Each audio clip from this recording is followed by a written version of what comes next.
നമസ്കാരം. ഫ്രാൻസിസ് മാർപ്പാപ്പയ്ക്ക് വിട. പ്രധാന വാർത്തകൾ.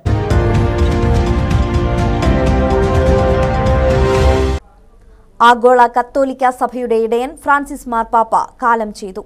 അന്ത്യം. ഇരുശ്വാസകോശങ്ങളിലും ന്യൂമോണിയ ബാധിച്ച് ദീർഘകാലം ആശുപത്രിയിൽ ചികിത്സയിൽ കഴിഞ്ഞ ശേഷം വത്തിക്കാനിലേക്ക് മടങ്ങിയതിന് പിന്നാലെ മുണ്ടക്കൈ ചുരുൾമല ടൗൺഷിപ്പ് പദ്ധതിക്കായി ഭൂമി ഏറ്റെടുത്ത നടപടി സ്റ്റേ ചെയ്യണമെന്ന് ആവശ്യപ്പെട്ട് എൽസ്റ്റൺ എസ്റ്റേറ്റ് നൽകിയ ഹർജി സുപ്രീം കോടതി തള്ളി. കേസിൽ ഇടപെടാനില്ലെന്ന് സുപ്രീം കോടതി. ഹൈക്കോടതി ഡിവിഷൻ ബെഞ്ചിന് മുൻപിൽ വാദമുന്നയിക്കാൻ സുപ്രീം കോടതിയുടെ നിർദ്ദേശം. ടൗൺഷിപ്പിൽ വീടുകൾ നിർമ്മിക്കാനുള്ള തടസ്സങ്ങളെല്ലാം നീങ്ങി. പി ഗഗാറിൻ CPM ജില്ലാ സെക്രട്ടേറിയറ്റിൽ പുതിയ സെക്രട്ടേറിയറ്റ് അംഗങ്ങളെ തിരഞ്ഞെടുത്തത് KK ശൈലജ ഉൾപ്പെടെ പങ്കെടുത്ത ജില്ലാ കമ്മിറ്റി യോഗത്തിൽ.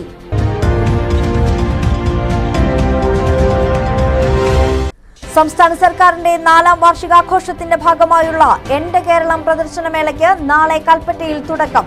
മുഖ്യമന്ത്രി പിണറായി വിജയൻ സമൂഹത്തിന്റെ വിവിധ മേഖലയിലുള്ളവരുമായി സംവദിക്കും. സംസ്ഥാന സർക്കാരിന്റെ വികസന കുതിപ്പിന്റെ നേർക്കാഴ്ചയാകും പ്രദർശന വിപണനമേളയെന്ന് മന്ത്രി OR കേളു.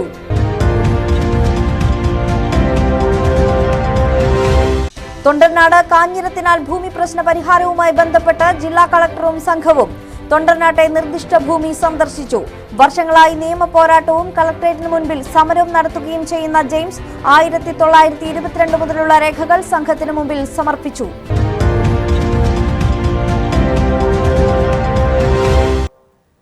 വിശദമായ വാർത്തകളിലേക്ക്. ആഗോള കത്തോലിക്ക സഭയുടെ ഇടയൻ ഫ്രാൻസിസ് മാർപ്പാപ്പ കാലം ചെയ്തു. 89 വയസ്സായിരുന്നു. ഇരു ശ്വാസകോശങ്ങളിലും ന്യൂമോണിയ ബാധിച്ച് ദീർഘകാലം ആശുപത്രിയിൽ ചികിത്സയിൽ കഴിഞ്ഞ ശേഷം വത്തിക്കാനിലേക്ക് മടങ്ങിയതിന് പിന്നാലെയാണ് അന്ത്യം. 1936 ഡിസംബർ 17 അർജന്റീനയുടെ തലസ്ഥാനമായ ബ്യൂണസ് ഐറിസിലായിരുന്നു ജനനം. പിതാവ് മരിയോ റെയിൽവേയിൽ അക്കൗണ്ടന്റായിരുന്നു. മാതാവ് റെജീന സിവോറി. ജോർജ് മരിയോ ബെർഗോഗ്ലിയോ എന്നാണ് ഫ്രാൻസിസ് മാർപ്പാപ്പയുടെ യഥാർത്ഥ പേര്. കെമിക്കൽ ടെക്നീഷ്യൻ ബിരുദം നേടിയ ജോർജ് മരിയോ പിന്നീട് പൗരോഹിത്യത്തിൻ്റെ വഴി തിരഞ്ഞെടുക്കുകയായിരുന്നു. 1969 ജെസ്യൂട്ട് പുരോഹിതനായി സ്ഥാനാരോഹണം ചെയ്തു. 1992 ബിഷപ്പും 1998 ബ്യൂണസ് ഐറിസിൻ്റെ ആർച്ച് ബിഷപ്പുമായി. 2001 ജോൺ പോൾ രണ്ടാമൻ മാർപ്പാപ്പ കർദിനാളാക്കി. ശാരീരിക അവശതകൾ കാരണം ബെനഡിക്റ്റ് 16 മാർപ്പാപ്പ സ്ഥാനത്യാഗം ചെയ്തപ്പോൾ പിൻഗാമിയായി. 2013 മാർച്ച് 13 ആഗോള കത്തോലിക്ക സഭയുടെ 266 മാർപ്പാപ്പയായി സ്ഥാനാരോഹണം. കത്തോലിക്ക സഭയുടെ തലവനായി അമേരിക്കൻ ഭൂഖണ്ഡത്തിൽ നിന്നും തെരഞ്ഞെടുക്കപ്പെട്ട ആദ്യത്തെ മാർപ്പാപ്പ കൂടിയാണ് ഇദ്ദേഹം. നിര്യാണത്തിൽ രാഷ്ട്രീയ സാമൂഹിക മതരംഗത്തെ പ്രമുഖർ അനുശോചിച്ചു. അനുഭവിച്ച അവർക്ക് വേണ്ടി ചെയ്തു കൊടുക്കുന്ന വലിയൊരു നന്മയുടെ അവസരമാണിത്, അതിൻ്റെ തുടക്കം. അതുകൊണ്ട് തന്നെ പരിശുദ്ധ പിതാവ് ദരിദ്രരെ അവഗണിക്കരുത് എന്നുള്ള ആ വലിയ അദ്ദേഹത്തിൻ്റെ ആശയവുമായിട്ട് ഇത് ചേർന്ന് പോകുന്നതാണ്. അതുകൊണ്ടാണ് ഈ മീറ്റിംഗ് ക്യാൻസൽ ചെയ്യേണ്ടതില്ല എന്ന് ഞങ്ങൾ തീരുമാനിച്ചത്. മാർപ്പാപ്പായുടെ ആഗ്രഹ പൂർത്തീകരണത്തിൻ്റെ ഭാഗം തന്നെയാണ് ഇത്. ഈ ലോകത്തിൻ്റെ ഏത് ഭാഗത്തും ഇപ്രകാരമുള്ള ദുരന്തങ്ങൾ നടക്കുമ്പോൾ അദ്ദേഹം അതിൽ വളരെ സജീവമായിട്ട് ഇടപെട്ടിരുന്ന വ്യക്തിയാണ്.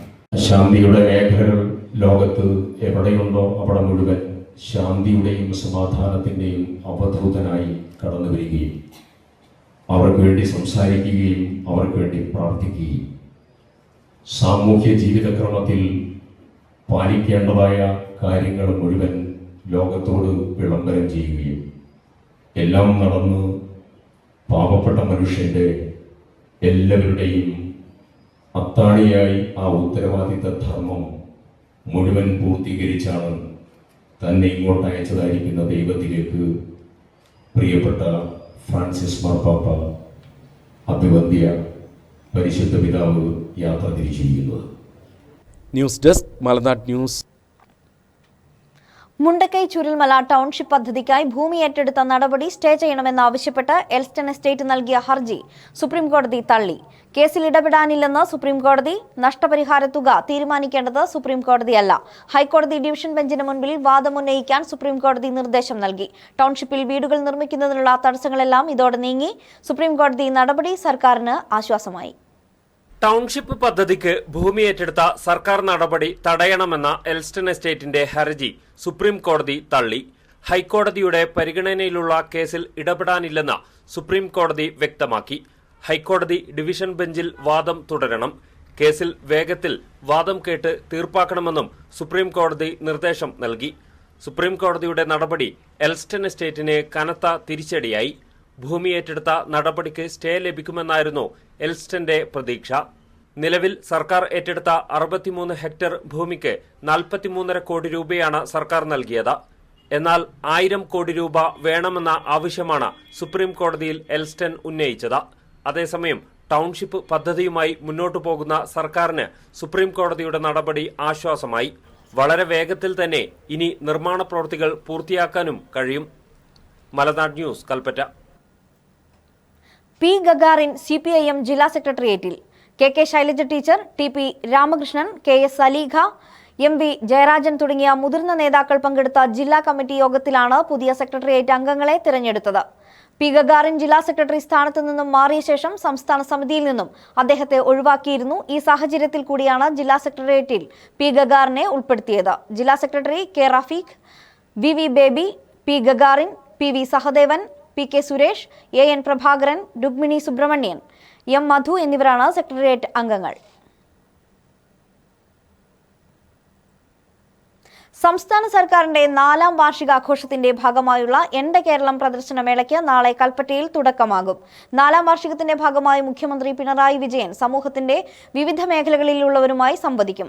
വൈകുന്നേരം 6 മണിക്ക് നടക്കുന്ന ചടങ്ങിൽ പ്രദർശനമേളയുടെ ഔദ്യോഗിക ഉദ്ഘാടനം മന്ത്രി OR കേളു നിർവഹിക്കും.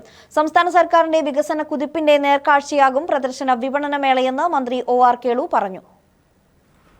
രണ്ടാം പിണറായി സർക്കാരിന്റെ 4ാം വാർഷികാഘോഷത്തിന്റെ ഭാഗമായാണ് സംസ്ഥാനത്താകെ എന്റെ കേരളം പ്രദർശന വിപണനമേള സംഘടിപ്പിക്കുന്നത്.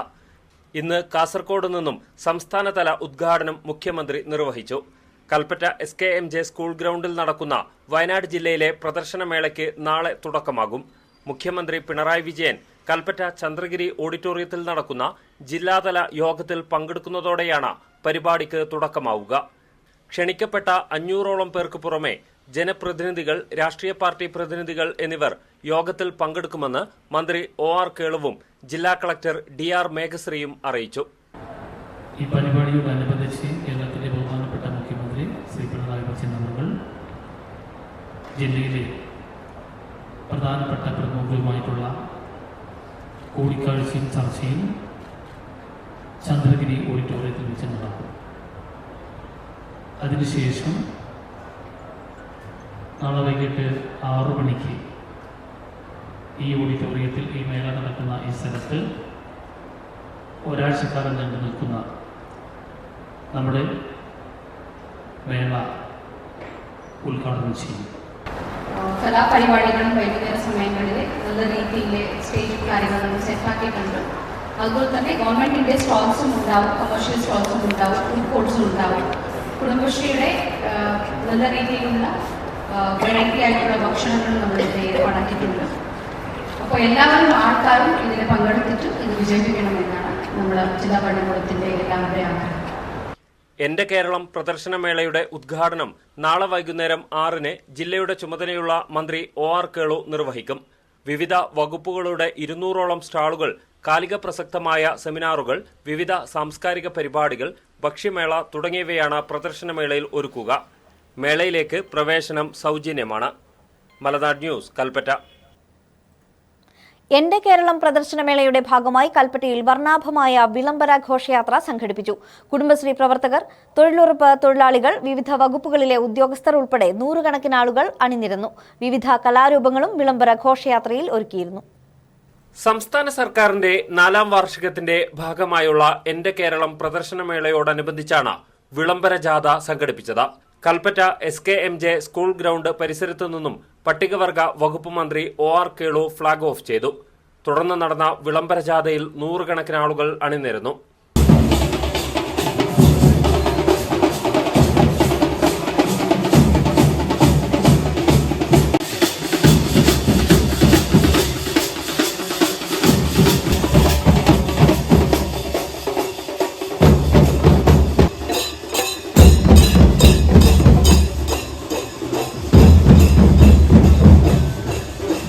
വിവിധ വകുപ്പുകൾ അവരവരുടെ ബാനറുകൾക്ക് കീഴിൽ അണിനിരന്നു.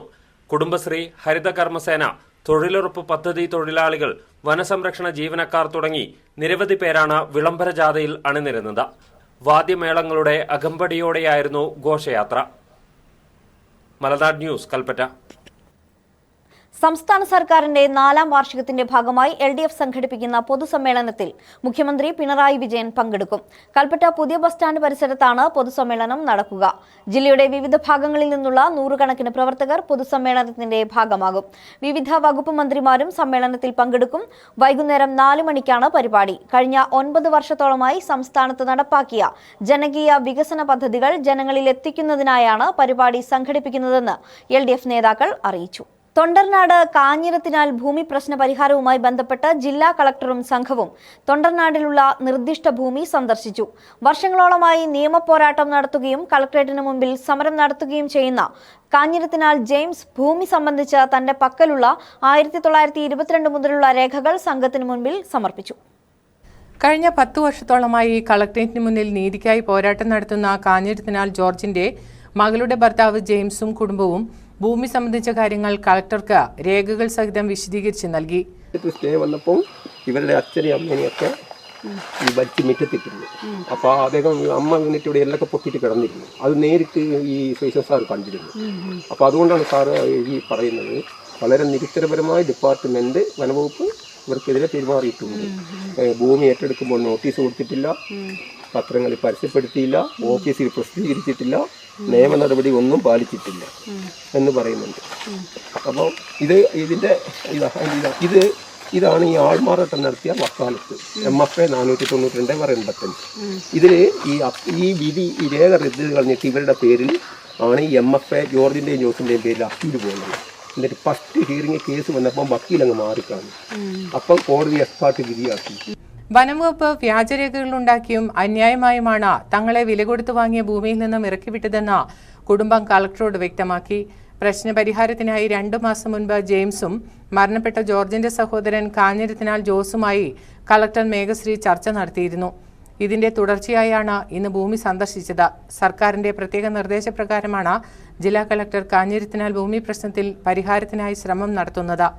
1967 വില കൊടുത്തു വാങ്ങിയ 12 ഏക്കർ ഭൂമി വനംവകുപ്പ് പിടിച്ചെടുത്തതോടെയാണ് നിയമപോരാട്ടങ്ങൾ ആരംഭിച്ചത്. വിഷയം പഠിച്ച വനംവകുപ്പിലേതുൾപ്പെടെയുള്ള ഉന്നത ഉദ്യോഗസ്ഥർ ഭൂമി സംബന്ധിച്ച ജെയിംസിന്റെ അവകാശവാദത്തെ തള്ളിക്കളയുന്നില്ല. പോലീസ്, റവന്യൂ വകുപ്പിലെ ഉന്നത ഉദ്യോഗസ്ഥർ, നിയമസഭാ സമിതി, സാംബശിവറാവു കമ്മീഷൻ തുടങ്ങി സമർപ്പിച്ച നിരവധി അനുകൂല റിപ്പോർട്ടുകൾ ഉണ്ടായിട്ടും വ്യാജരേഖയുണ്ടാക്കി ഭൂമി തട്ടിയെടുത്ത വനംവകുപ്പിന്റെ നടപടിയാണ് നീതി ലഭിക്കാൻ തടസ്സമെന്ന് ജെയിംസ് ജില്ലാ കളക്ടറോട് വ്യക്തമാക്കി. അടുത്ത ദിവസം തന്നെ ജോർജിന്റെ കുടുംബാംഗങ്ങളുമായി കൂടിക്കാഴ്ച നടത്തുമെന്ന് കളക്ടർ ജെയിംസിന് ഉറപ്പ് നൽകിയിരിക്കുകയാണ്. മലനാട് ന്യൂസ്, വെള്ളമുണ്ട. മാനന്തവാടി മെഡിക്കൽ കോളേജിൽ പേ വാർഡിൽ ഡോക്ടർമാരുടെ സേവനം ലഭ്യമാകുന്നില്ലെന്ന് പരാതി. റൂം സൗകര്യം ആവശ്യമുള്ള രോഗികൾ പ്രതിസന്ധിയിൽ. സ്വകാര്യ ആശുപത്രികളെ സഹായിക്കാനുള്ള നീക്കമെന്ന് ആക്ഷേപം. ഡീലക്സ്, സെമി ഡീലക്സ്, പുരുഷ വനിതാ അവാർഡുകൾ എന്നിവ ഉൾപ്പെടെയുള്ള സൗകര്യങ്ങളോടെ നവീകരണ പ്രവൃത്തികൾ പൂർത്തിയാക്കി പേവാർഡ് രോഗികൾക്ക് തുറന്നു നൽകിയെങ്കിലും ഡോക്ടർമാരുടെ സേവനം പേവാർഡിൽ ലഭ്യമാകാത്തതാണ് രോഗികളെ പ്രതിസന്ധിയിലാക്കുന്നത്. റൂം സൗകര്യം ആവശ്യമായി വരുന്ന രോഗികൾക്ക് വലിയ ആശ്വാസമായിരുന്നു പേവാർഡ്. മെഡിക്കൽ കോളേജ് ആശുപത്രി ആയിരിക്കുമ്പോൾ തന്നെ പേവാർഡ് സൗകര്യം ഏർപ്പെടുത്തിയിരുന്നു. കോവിഡ് കാലത്ത് അടച്ചുപൂട്ടിയ പേവാർഡ് പ്രതിഷേധങ്ങൾക്കൊടുവിലാണ് രോഗികൾക്ക് തുറന്നു നൽകിയത്. ഒടുവിൽ പേവാർഡ് തുറന്നെങ്കിലും ഡോക്ടർമാർ വാർഡ് സന്ദർശിച്ച് ചികിത്സ നൽകാത്തതാണ് രോഗികളെ പ്രയാസത്തിലാക്കുന്നത്. മെഡിക്കൽ കോളേജ് ജില്ലാ ആശുപത്രി ആയിരിക്കുന്ന കാലഘട്ടം മുതൽ മികച്ച സേവനം ലഭിച്ച ഒരു മേഖലയാണ് പേവാർഡ് എന്ന് പറയുന്നത്. ഏറെ ദൗർഭാഗ്യകരമായ പെരുമാറ്റമാണ് ഉത്തരവാദിത്തപ്പെട്ട മെഡിക്കൽ കോളേജ് അധികാരികളുടെ ഭാഗത്തുനിന്നുണ്ടാകുന്നത്. മെഡിക്കൽ കോളേജിലേക്ക് എത്തിച്ചേരുന്ന പേവാർഡ് സേവനം ലഭിക്കേണ്ട രോഗികൾക്ക് പേവാർഡ് അനുവദിക്കാൻ തന്നെ എത്രയോ വർഷം കാത്തിരിക്കേണ്ടി വന്നു. പക്ഷേ ഇപ്പോൾ പല ഉത്തരവാദിത്തപ്പെട്ട ഡോക്ടർമാരും പേവാർഡ് സന്ദർശിക്കില്ല എന്നൊരു കാരണം കൊണ്ട് പൊതുവെ ബൈസ്റ്റാൻഡർമാരുടെ വലിയ തോതിലുള്ള ഒരു സാമീപ്യമില്ലാത്ത രോഗികൾക്ക് ഒരു ശരണകേന്ദ്രമായിരുന്ന പേവാർഡ് ഇന്ന് നോക്കുകുത്തിയാവുന്നു. പേവാർഡിൽ അഡ്മിറ്റ് ആകുന്നവർ ജനറൽ വാർഡിലെത്തി ഡോക്ടറുടെ സേവനത്തിനായി വരിയിൽ നിൽക്കേണ്ട അവസ്ഥയാണ് ഇപ്പോൾ. നൂറുകണക്കിന് രോഗികൾ റൂം സൗകര്യമില്ലാത്തതിനാൽ സ്വകാര്യ ആശുപത്രികളെയാണ് ആശ്രയിക്കുന്നത്. ഇത് ഇവർക്ക് വലിയ സാമ്പത്തിക ബാധ്യതയുണ്ടാക്കുന്നുണ്ട്. പേവാർഡിൽ ഡോക്ടർമാരുടെ സേവനം ഏർപ്പെടുത്തി പ്രതിസന്ധികൾക്ക് ഉടൻ പരിഹാരം കണ്ടില്ലെങ്കിൽ പ്രതിഷേധ പരിപാടികൾ സംഘടിപ്പിക്കാനാണ് നിരവധി സംഘടനകളുടെ തീരുമാനം. മലനാട് ന്യൂസ്, മാനന്തവാടി. ചീരാലിൽ പുലി പശുക്കുട്ടിയെ കൊന്നു. വെള്ളച്ചാൽ ഓപ്പമറ്റം റജിയുടെ 1 വയസ്സ് പ്രായമുള്ള പശുവിനെയാണ് ഇന്ന് പുലർച്ചെ പുലി കടിച്ചു കൊന്നത്. മാസങ്ങളായി പ്രദേശത്ത് പുലി സാന്നിധ്യമുണ്ടെന്നും പുലിയെ കൂടുവെച്ച് പിടികൂടി നാട്ടുകാരുടെ ആശങ്ക അകറ്റണമെന്നുമാണ് നാട്ടുകാരുടെ ആവശ്യം. ഇന്ന് പുലർച്ചെ 6 മണിയോടുകൂടിയാണ് സംഭവം. റജിയുടെ വീടിനോട് ചേർന്നുള്ള തൊഴുത്തിന് സമീപം കെട്ടിയിരുന്ന പശുക്കുട്ടിയെയാണ് പുലി കടിച്ചു കൊന്നത്. തൊഴുത്തിൽ നിന്നുള്ള ബഹളം കേട്ട് വീട്ടുകാർ പുറത്തിറങ്ങിയപ്പോൾ പുലി സമീപത്തെ കൃഷിയിടത്തിലേക്ക് ഓടിമറിഞ്ഞു. മുമ്പും വെള്ളച്ചാൽ ചീരാൽ പ്രദേശങ്ങളിൽ പുലിയുടെ സാന്നിധ്യം സ്ഥിരീകരിച്ചിരുന്നു. പുലി പശുവിനെ കടിച്ചു കൊന്നതോടെ നാട്ടുകാരും ഭീതിയിലായിരിക്കുകയാണ്. എത്രയും വേഗം പുലിയെ കൂടുവെച്ച് പിടികൂടി നാട്ടുകാരുടെ ആശങ്ക അകറ്റണമെന്ന ആവശ്യമാണ് ഉയരുന്നത്. കഴിഞ്ഞ നിരവധി ദിവസങ്ങളിലായി ആ പ്രദേശത്ത് പുലിനെ കണ്ട് ആളുകളുണ്ട്. പുലിനെയും കടുവേനെയൊക്കെ ജനങ്ങളാകെ ഭീതിയിലാണ്. അപ്പോഴാണ് വെള്ളച്ചാലൊരു പാവപ്പെട്ട കർഷകൻ റജി എന്ന് പറയുന്ന കർഷകൻ്റെ ഇന്ന് രാവിലെ അദ്ദേഹം തൊഴിലിന് പോകുന്നതിന് മുമ്പായി തൊഴുത്തിൽ നിന്ന് അയച്ച് തൊട്ടടുത്തുള്ള പറമ്പിൽ കെട്ടിയ പശുവിനെയാണ് പാതി ഭക്ഷിച്ച നിലയിൽ കണ്ടെത്തിയിട്ടുള്ളത്. അപ്പോൾ ഫോറസ്റ്റ് ഉദ്യോഗസ്ഥന്മാരെല്ലാം സ്ഥലത്തെത്തി നടപടി സ്വീകരിച്ചു. ഇതിപ്പോഴും ജനങ്ങൾ വളരെ ഭീതിയിലാണ്. എത്രയും പെട്ടെന്ന് അവിടെ ഇന്നത്തെ നഷ്ടപരിഹാരം കൊടുക്കുക മാത്രമല്ല ഇനി കൂടുവെക്ക് ഉൾപ്പെടെയുള്ള കാര്യങ്ങൾ നടത്തണം എന്നുള്ളതാണ് പറയാനുള്ളത്. സംഭവത്തെ തുടർന്ന് വനപാലകർ സ്ഥലത്തെത്തി തിരച്ചിൽ നടത്തിയെങ്കിലും പുലിയെ കണ്ടെത്താനായില്ല. മലനാട് ന്യൂസ്, ബത്തേരി. കബനി നദിയിൽ ജലനിരപ്പ് താഴുന്നത് സൂചിപ്പിച്ച് പാറക്കെട്ടുകൾ തെളിഞ്ഞുകിടക്കുന്നു. പെരിക്കല്ലൂർ മുതൽ കൊളവള്ളി വരെയുള്ള ഭാഗങ്ങളിലാണ് പാറക്കെട്ടുകൾ കണ്ടു തുടങ്ങിയിരിക്കുന്നത്. വയനാട്ടിൽ വേനൽമഴ ലഭിച്ചതിനാൽ ഇത്തവണ കബനിയിൽ കാര്യമായ ജലനിരപ്പ് കുറയില്ലെന്നാണ് പ്രതീക്ഷ. കഴിഞ്ഞ വർഷം ഫെബ്രുവരി ആദ്യവാരം തന്നെ കബനി നദിയിൽ പാറക്കെട്ടുകൾ കണ്ടു തുടങ്ങിയിരുന്നു. ഏപ്രിൽ ആദ്യവാരം പുഴ പൂർണ്ണമായും വറ്റുകയും ചെയ്തു. ഇതേ തുടർന്ന് കുടിവെള്ള ആവശ്യത്തിനായി വെള്ളം കാരാപ്പുഴയിൽ നിന്നും കബനിയിലേക്ക് തുറന്നുവിട്ടിരുന്നു. ഇത്തരമൊരു പ്രശ്നം ഇത്തവണ ഉണ്ടാവാതിരിക്കാൻ കർണാടകയിൽ ബീച്ചനഹള്ളി ഡാമിൽ വെള്ളം കർണാടക പരമാവധി സംഭരിച്ചിട്ടുണ്ട്. വളരെ കുറഞ്ഞ അളവിലാണ് കൃഷി ആവശ്യങ്ങൾക്കായി അവർ തുറന്നുവിടുന്നത്. കർണാടക ബീച്ചനഹള്ളി ഡാം തുറന്ന് അവരുടെ കൃഷി ആവശ്യങ്ങൾക്ക് വെള്ളം ഉപയോഗിക്കാൻ തുടങ്ങിയോടുകൂടിയാണ് പുഴയിൽ ഇപ്പോൾ വെള്ളം കുറഞ്ഞിരിക്കുന്നത്. അത് കഴിഞ്ഞ വർഷത്തെ അപേക്ഷിച്ച് ഇത്തവണ കബനി പുഴയിൽ വെള്ളം സാമാന്യം നല്ല നിലയിൽ തന്നെ കാണാം. പൂർണ്ണമായും വയനാട്ടിൽ നിന്ന് ഉദ്ഭവിക്കുന്ന കബനിയിലെ വെള്ളം ഉപയോഗിച്ചാണ് കർണാടക നിരവധി പദ്ധതികൾ നടപ്പിലാക്കിയിരിക്കുന്നത്. ഇത്തവണ വയനാട് ജില്ലയിൽ വേനൽമഴ ലഭിക്കുന്നതിനാൽ കാര്യമായി പുഴയിൽ ജലനിരപ്പ് കുറഞ്ഞിട്ടില്ല. അതേസമയം കബനി ജലവിതരണ പദ്ധതിയുടെ പമ്പ് ഹൗസിനോട് ചേർന്നുള്ള ഭാഗങ്ങളിൽ കഴിഞ്ഞ ദിവസങ്ങളിൽ പാറക്കെട്ടുകൾ കണ്ടു തുടങ്ങിയിട്ടുണ്ട്.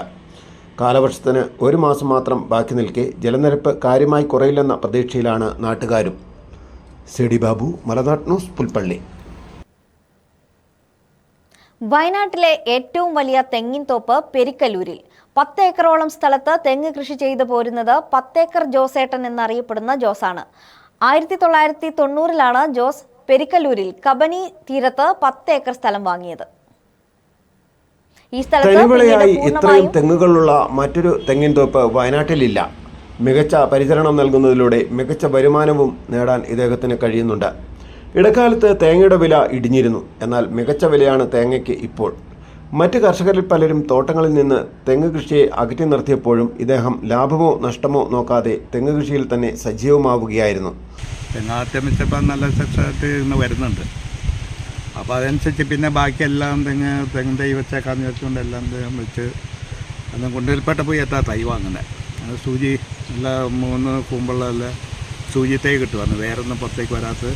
അപ്പം അങ്ങനെ കൊണ്ടുവന്ന് വെച്ച് പണിയെടുത്തു. ഇപ്പം നല്ല ലാഭത്തിൽ തന്നെ ഉള്ളത്. നോക്കത്താ ദൂരത്ത് 10 ഏക്കറോളം സ്ഥലത്ത് വ്യാപിച്ചു കിടക്കുന്ന തെങ്ങിൻതോപ്പ് കാണാൻ ഇവിടെ എത്തുന്നവരും നിരവധിയാണ്. നാട്ടിൽ തെങ്ങ് കൃഷിയോടുള്ള താല്പര്യം ഒന്നുകൊണ്ടാണ് ഇവിടെയും തെങ്ങ് കൃഷിയിൽ ശ്രദ്ധ കേന്ദ്രീകരിക്കാൻ കാരണമെന്നും ജോസേട്ടൻ പറഞ്ഞു. സി.ഡി. ബാബു, മലനാട് ന്യൂസ്, പുൽപ്പള്ളി. ഇനി കമ്പോള നിലവാരം. കാപ്പിപ്പരിപ്പ് കിലോയ്ക്ക് 430, ഉണ്ടക്കാപ്പി കിലോയ്ക്ക് 263 രൂപ. കുരുമുളക് വയനാടൻ കിലോയ്ക്ക് 710, കുരുമുളക് ചേട്ടൻ കിലോയ്ക്ക് 700 രൂപ. നേന്ത്രക്കായ കിലോയ്ക്ക് 48, ഇഞ്ചി ചാക്കിന് 1400 രൂപ. ചേന ചാക്കിന് 3000, റബ്ബർ കിലോയ്ക്ക് 180 രൂപ. സ്വർണം പവന് 72,120 രൂപ. വെള്ളി ഗ്രാമിന് 108 രൂപ. പ്രധാന വാർത്തകൾ വീണ്ടും.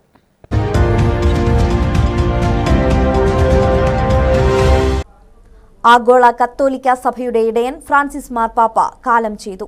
അന്ത്യം ഇരുശ്വാസകോശങ്ങളിലും ന്യൂമോണിയ ബാധിച്ച് ദീർഘകാലം ആശുപത്രിയിൽ ചികിത്സയിൽ കഴിഞ്ഞ ശേഷം വത്തിക്കാനിലേക്ക് മടങ്ങിയതിന് പിന്നാലെ മുണ്ടക്കൈ ചുരുൾമല ടൗൺഷിപ്പ് പദ്ധതിക്കായി ഭൂമി ഏറ്റെടുത്ത നടപടി സ്റ്റേ ചെയ്യണമെന്നാവശ്യപ്പെട്ട് എൽസ്റ്റൺ എസ്റ്റേറ്റ് നൽകിയ ഹർജി സുപ്രീം കോടതി തള്ളി. കേസിൽ ഇടപെടാനില്ലെന്ന് സുപ്രീം കോടതി. ഹൈക്കോടതി ഡിവിഷൻ ബെഞ്ചിന് മുൻപിൽ വാദമുന്നയിക്കാൻ സുപ്രീം കോടതിയുടെ നിർദ്ദേശം. ടൗൺഷിപ്പിൽ വീടുകൾ നിർമ്മിക്കാനുള്ള തടസ്സങ്ങളെല്ലാം നീങ്ങി. പി ഗഗാറിൻ CPM ജില്ലാ സെക്രട്ടേറിയറ്റിൽ പുതിയ സെക്രട്ടേറിയറ്റ് അംഗങ്ങളെ തിരഞ്ഞെടുത്തത് KK ശൈലജ ഉൾപ്പെടെ പങ്കെടുത്ത ജില്ലാ കമ്മിറ്റി യോഗത്തിൽ.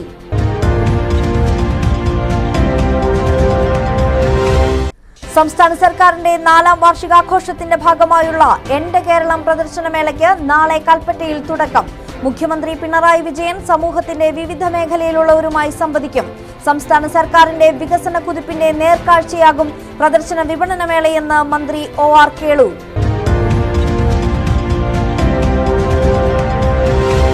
തൊണ്ടർനാട് കാഞ്ഞിരത്തിനാൽ ഭൂമി പ്രശ്ന പരിഹാരവുമായി ബന്ധപ്പെട്ട് ജില്ലാ കളക്ടറും സംഘവും തൊണ്ടർനാട്ടെ നിർദ്ദിഷ്ട ഭൂമി സന്ദർശിച്ചു. വർഷങ്ങളായി നിയമ പോരാട്ടവും കളക്ടറേറ്റിന് മുൻപിൽ സമരവും നടത്തുകയും ചെയ്യുന്ന ജെയിംസ് 1922 മുതലുള്ള രേഖകൾ സംഘത്തിന് മുമ്പിൽ സമർപ്പിച്ചു.